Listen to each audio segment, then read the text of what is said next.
जान है अरमान है मेरे प्यार की पहचान है, पर थोड़ी थोड़ी तू नादान है।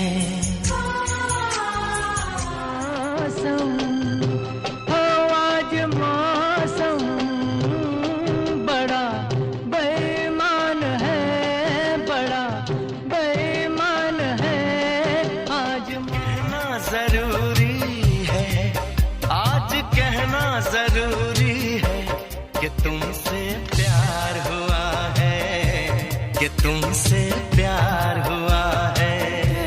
इस तरह दिल आवाज तक न आए, टूटे हैं इस तरह दिल आवाज तक न आए।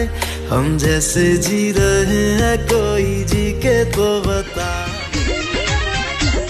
अब भइल हमर साथी ना मिली अब आ जाके, जवानी ना हा चटनी के तोहरा के चटाती।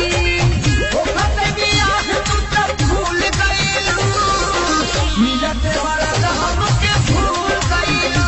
ओ कल बगी में जाके झूल गइलू, मिलत वाला तो हमके भूल गइलू। तूने अगर प्यार से देखा नहीं मुझको तो छोड़ के चली जाऊंगी। अरे जा, मुझे किसी की जरूरत नहीं है, चल जा। हमके पटावला तोर से लालो गवा, तोहरा से पटो तनी खुद से। एको छान नहीं रहा तारू सूझ से काकलू शीशा योइसो टिके ना नजरिया ए जान। चमकेलू शीशा योइसो टिके ना नजरिया ए जान।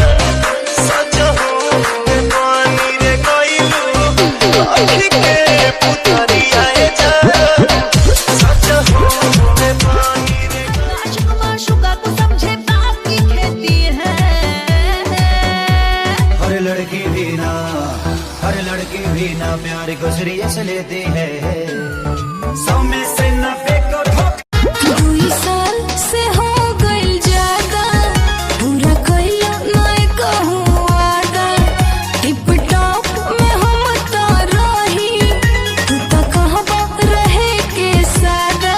हो पीछे पीछे खाली तू घुमावा तारू हो, चुमल चाहिए उठावा ना चुमावा तारू हो।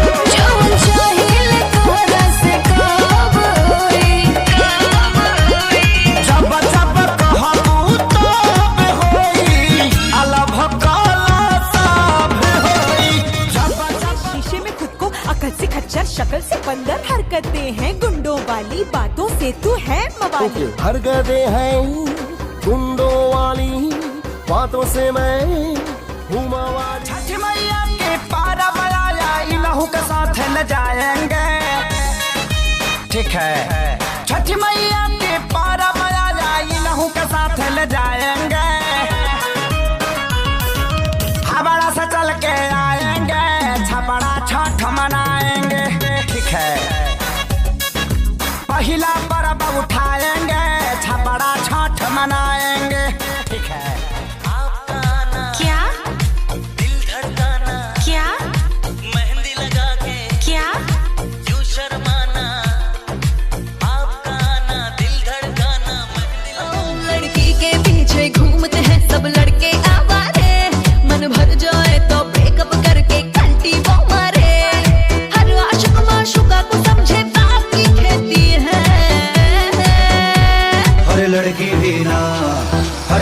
भी ना प्यार को सीरियस लेती है। 100 में से 90 को धोखा देती है। हर लड़की भी ना प्यार को सीरियस लेती है।